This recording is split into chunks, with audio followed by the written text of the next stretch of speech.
Hello friends, ओम श्री गणेशाय नमः। जय माता दी। आप सभी का स्वागत है आपके अपने यूट्यूब चैनल पर। आप सभी को नवरात्रि की हार्दिक शुभकामनाएं। फ्रेंड्स, आज हम आपको इस वीडियो में बताने जा रहे हैं नवरात्रि के 7वें दिन माँ दुर्गा जी की 7वीं शक्ति माँ कालरात्रि जी की आराधना करने की पूजन विधि, व्रत कथा, महत्व और आज के दिन माँ को प्रसन्न करने के लिए क्या भोग लगाएं और माँ को कौन सा फूल चढ़ाएं और नवरात्रि के 7वें दिन किए जाने वाले उपायों के बारे में। फ्रेंड्स, वीडियो शुरू करने से पहले आपसे रिक्वेस्ट है, अगर आप हमारे चैनल पर नए हैं और आपने अभी तक चैनल को सब्सक्राइब नहीं किया है तो प्लीज सब्सक्राइब कीजिएगा चैनल को, साथ ही प्रेस कीजिएगा बेल आइकन को, जिससे नए वीडियो से रिलेटेड नोटिफिकेशन आपको तुरंत प्राप्त हो सके। और वीडियो पसंद आने पर वीडियो को लाइक और शेयर जरूर कीजिएगा ताकि सभी भक्तों को इस वीडियो का लाभ प्राप्त हो सके। और कमेंट बॉक्स में जय माता दी जरूर लिखिएगा। या देवी सर्वभूतेषु मां कालरात्रि रूपेण संस्थिता नमस्तस्यै नमस्तस्यै नमस्तस्यै नमो नमः। नवरात्रि के 7वें दिन माँ कालरात्रि जी की पूजा की जाती है। माँ कालरात्रि का स्वरूप अत्यंत ही भयानक है, लेकिन माँ का हृदय अत्यंत ही कोमल है। माँ अपने भक्तों को सभी प्रकार की परेशानियों से मुक्ति दिलाती है। माँ के गले में नरमुंडों की माला है।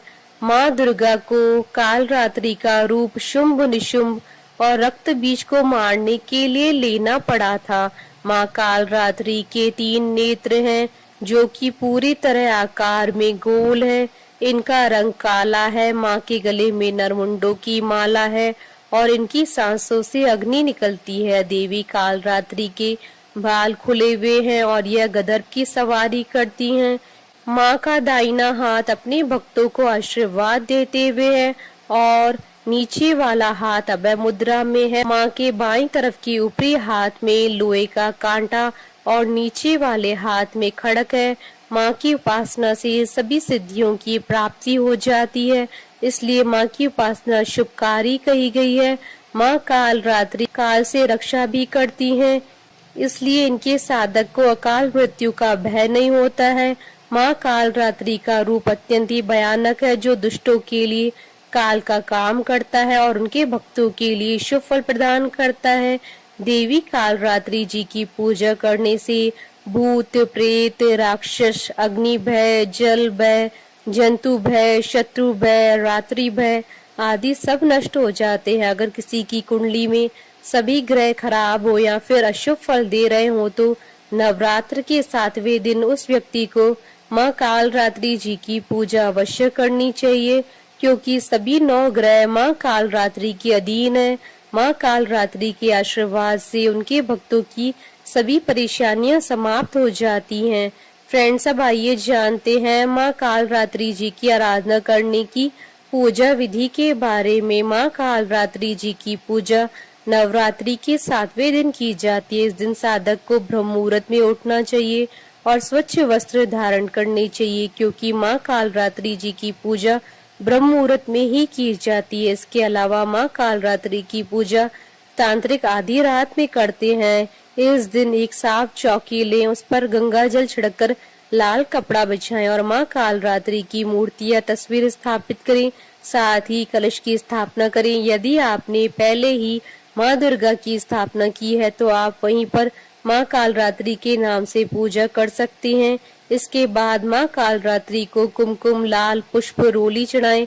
माला के रूप में माँ को नींबुओं की माला पहनाएं और उनके आगे तेल का दीपक जलाकर उनका विधिवत पूजन करें।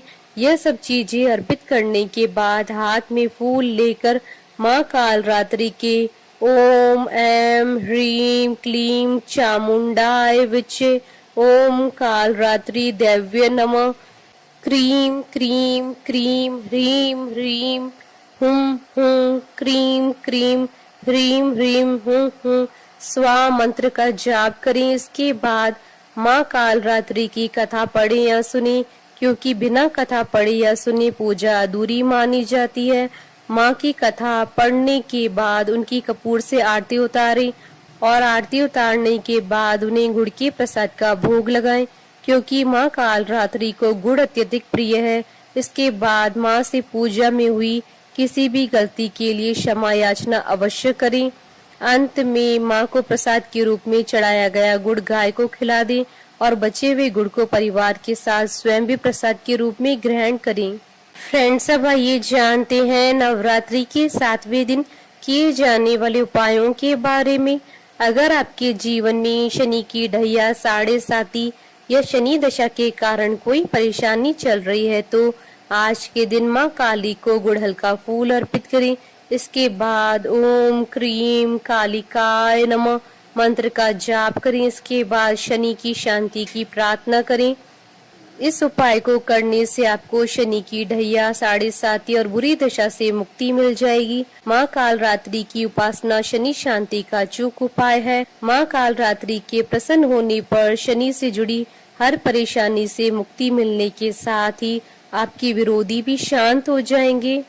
फ्रेंड्स, अब आइए प्रारंभ करें माँ कालरात्रि जी की उत्पत्ति की कथा। पौराणिक कथा के अनुसार एक बार तीनों लोकों में शुंभ, निशुंभ और रक्त बीज तीनों राक्षसों के आतंक से परेशान होकर सभी देवता भगवान शिव जी के पास समस्या के समाधान के लिए पहुँचे।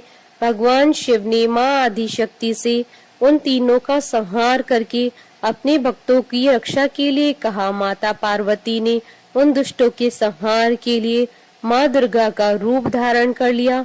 माँ ने शुंभ और निशुंभ से युद्ध करके उनका अंत कर दिया, लेकिन जैसे ही माँ ने रक्त बीज पर प्रहार किया, उसके रक्त से अनेकों रक्त बीज उत्पन्न हो गए। यह देखकर माँ दुर्गा ने कालरात्रि का रूप धारण किया। इसके बाद माँ कालरात्रि ने रक्त बीज पर प्रहार करना शुरू कर दिया और उसके रक्त को अपने मुख में भर लिया और रक्त बीज का गला काट दिया। इस प्रकार माँ ने रक्त बीज का संहार किया।